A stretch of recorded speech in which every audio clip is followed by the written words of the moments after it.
Yeah, Ricky. Hey, Ricky. I hit you up later, all right?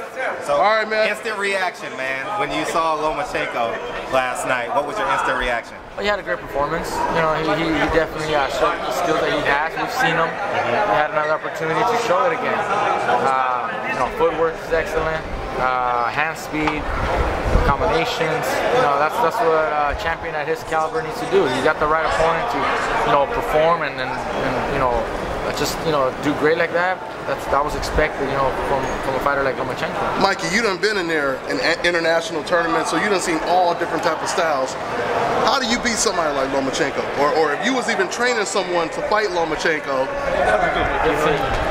or even if you was training someone to fight him, how would you train someone to beat him? I didn't have the international experience that he did. Okay. I had 60 amateur fights, and they were all national.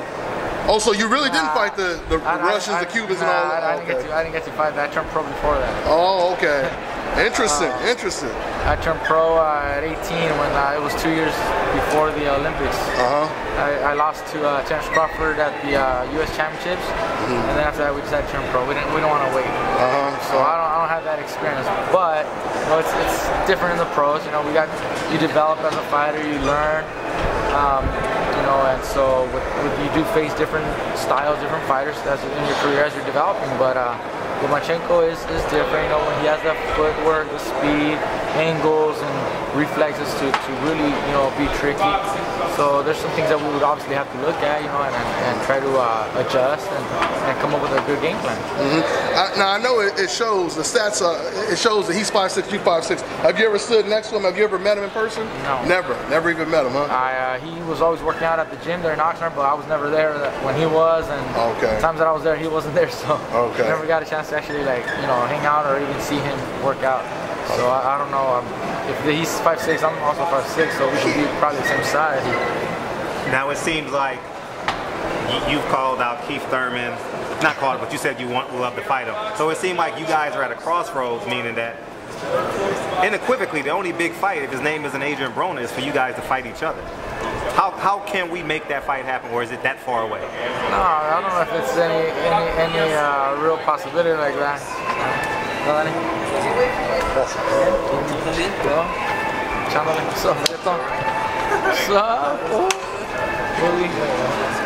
How close are we to making that fight? No, it's Keith Thurman is at 47. Ándale. Hey, ¿cómo estás? Bien, órale. The Oxnard crew's over here. Yeah. It's a small city out here in LA. Mike is a good guy. Mike is a real good. Mikey Garcia over here with the fans from Oxnard and Team Carlos Balderas right here. He breaks camps and interviews for the fans.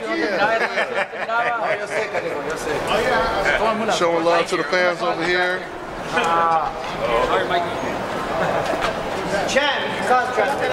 Team Carlos Balderas. We gonna get a knockout or what? Knockout? Okay, that's what it is.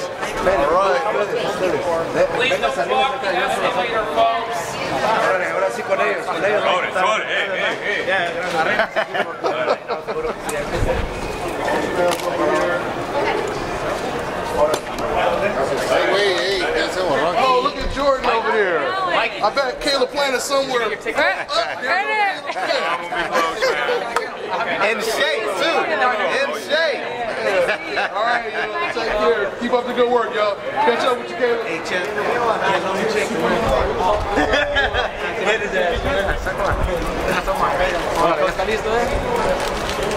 All right, Oscar. I mean, Mikey. Good to meet you. Thank you. Appreciate it, sir.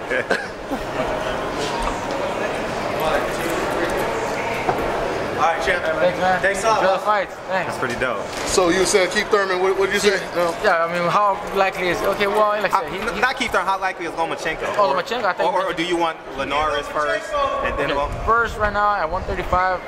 Linares. Linares would be probably the best fight for the division, for myself, for him, for the fans. That's the fight that probably attracts the most attention. But soon after that, if Lomachenko decides to move up to 135, you know, then have Bob call me, reach out to us, and you know, we can obviously sit down and discuss that. He said you know, he doesn't hold grudges, and if he held grudges, he wouldn't be in the business for this long or something like that. Well, I mean, they can get a hold of me.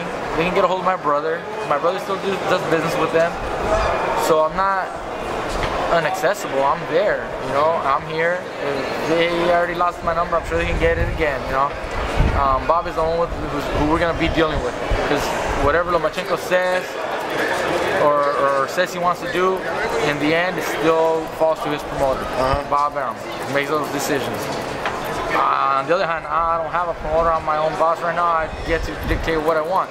If it's a fair offer, then we'll go that way. If it's not, then we'll go somewhere else. We'll find someone else. You know, and that's what I really like about my position right now. I dictate my career. I take it to wherever I want to go. We got options. He wants to come up to 35. If I'm there at 35 after fighting Linares and I'm the man, then he has to come to me. You know, he's gonna have to come to me, or else he's not gonna be credible at that division. So right now, we can talk about it. They can mention, they can talk about it, and they can start, you know, trying to promote that maybe for the future. And if we can get that, that's great. Let's do it. You know. But like I said, it's gonna be Bob Arum who we end up discussing it with. Lomachenko is a great fighter. Like I said, he's got great skill. So what's his weakness? What's Lomachenko's weakness? He hasn't. I don't think he's faced anybody with the quality fighter like myself, with the skill set like myself. But up until now, obviously, he's dominated, you know, clearly everybody. So that shows you the level of fighter that he has. You know, he's got the skill level. We'll see what he does when he fights somebody who's got certain advantages over him, strength advantages, experience. He already couldn't do anything against Salido when he fought him, but I get it. I was second fight in his career, so it was basically an amateur fighting a rugged professional, you know. But that showed the experience, the inexperience on his side. How much extra motivation would it be to knock off Bob Arum's ace high? No disrespect to Terrence Crawford. Not necessarily motivation, but it would be nice to be one of Bob's fighters. But it's not. I mean, it's nothing like that. I mean, it's not like a you know, not personal like that. Personal like. No, I mean, not to that level. But it's always in the back of your head. I mean, this man kept me from the ring for over 2 years. You know, try to tell your boss, you know.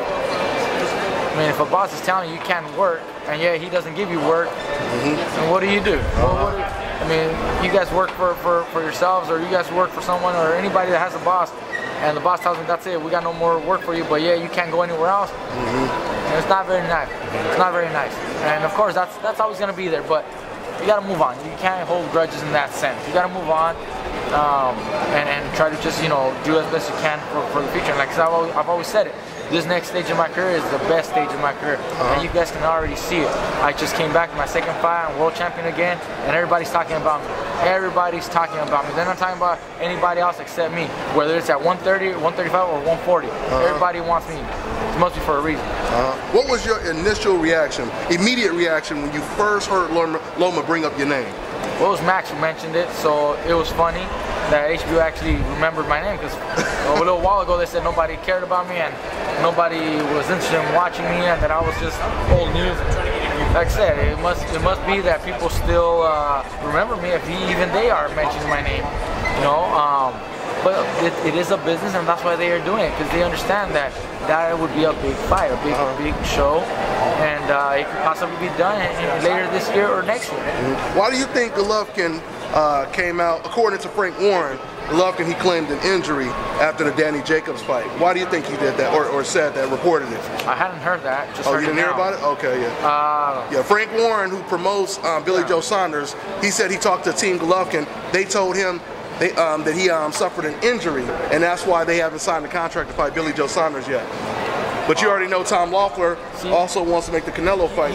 He might not. I don't know if he has an injury or not, because obviously I don't know. I mean, what's his name? Abel Sanchez was here. Maybe you can ask him. I will. I definitely will. Tonight? Okay, yeah, I just seen him, so he might give you a better explanation. I didn't see him injured in the fight. I saw him throw blows all 12 rounds and hard blows. So there could possibly be an injury. I don't know. But it could also be a strategy to negotiate another fight. I mean, you just never know. But he is in a position to negotiate. He's got the belts. Yeah, Saunders is there, and he's got a championship belt too.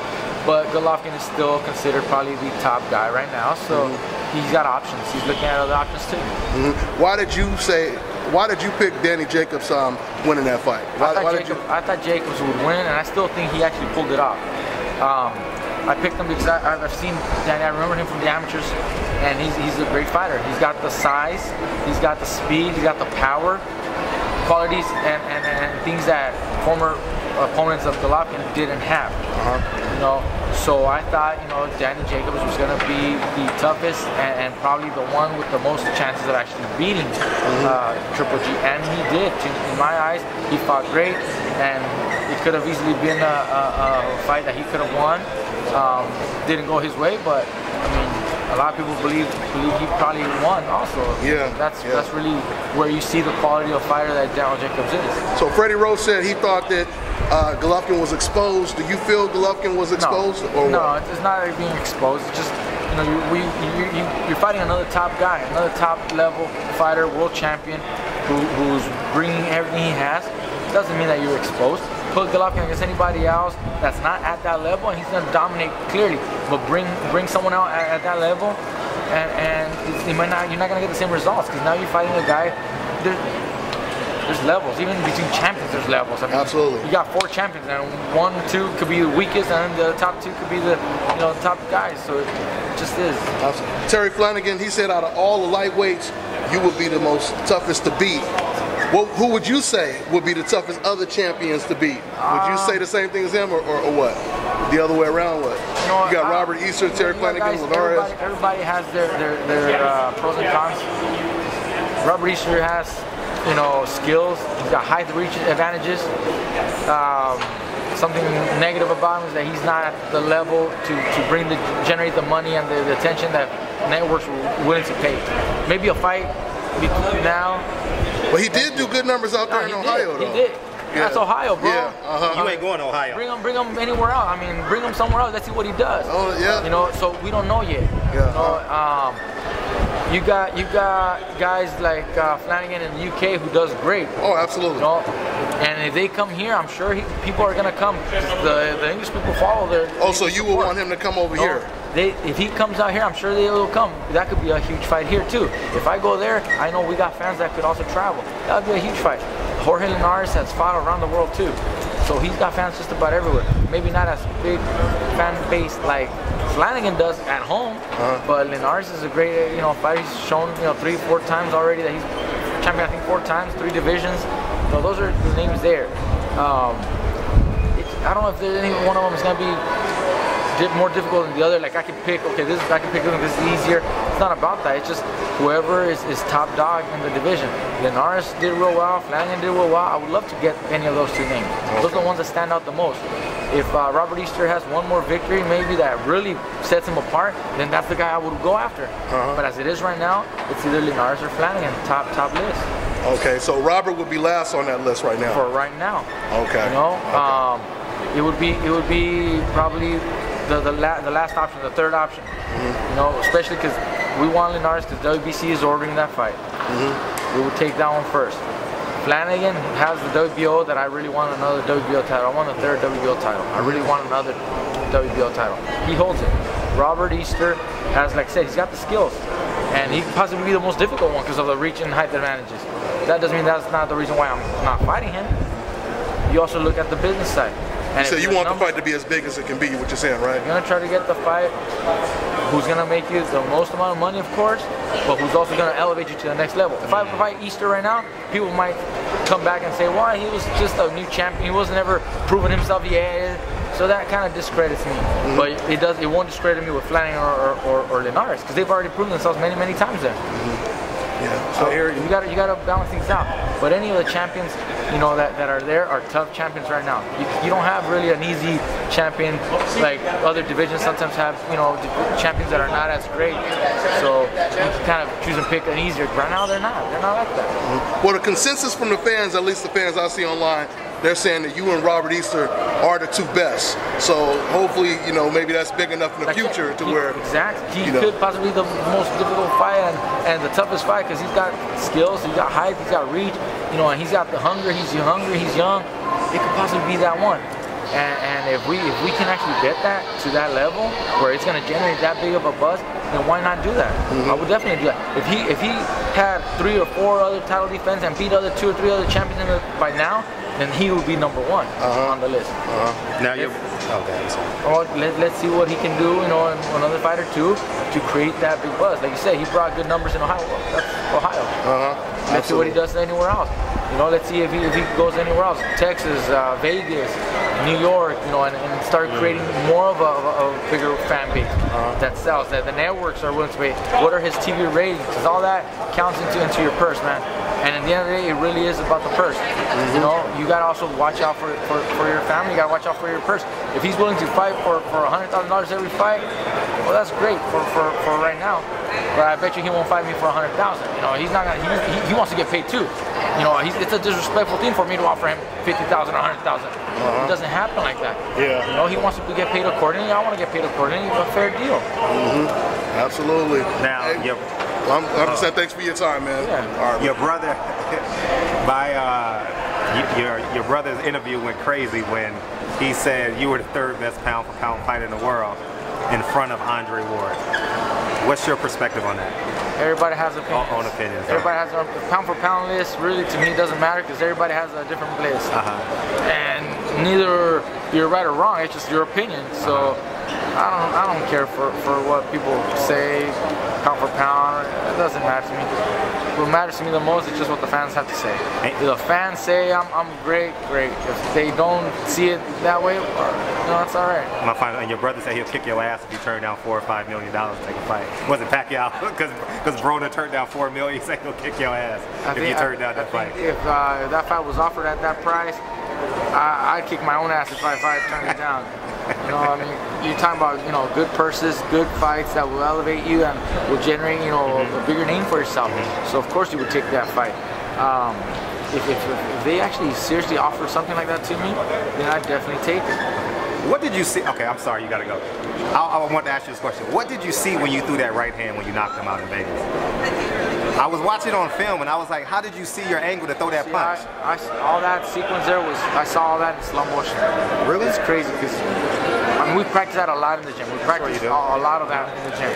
But once it actually happened, after I landed that first uppercut, that side step, that pivot was amazing, and everything was in slow motion for me. I saw him hurt. I saw his eyes. I turned, I spun around, and I waited for him. I knew he was hurt, so I just had to, you know, go for the kill. But everything was in slow motion. I knew that was it. He went down, you know, bad, and I knew it was a solid punch.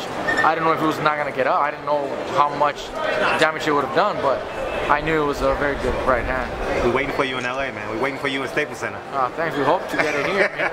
Linares and Staples Center will be a big fight. It makes sense. I'm sure they would love to have it here. Okay, appreciate you, brother. You gotta go. Thank you, Mike. Appreciate you. Sure. Thank you. Mike, I just got a couple questions. I know. Lukey Boxing Podcast. Right. We had you on last week. I don't know if you remember. Yeah.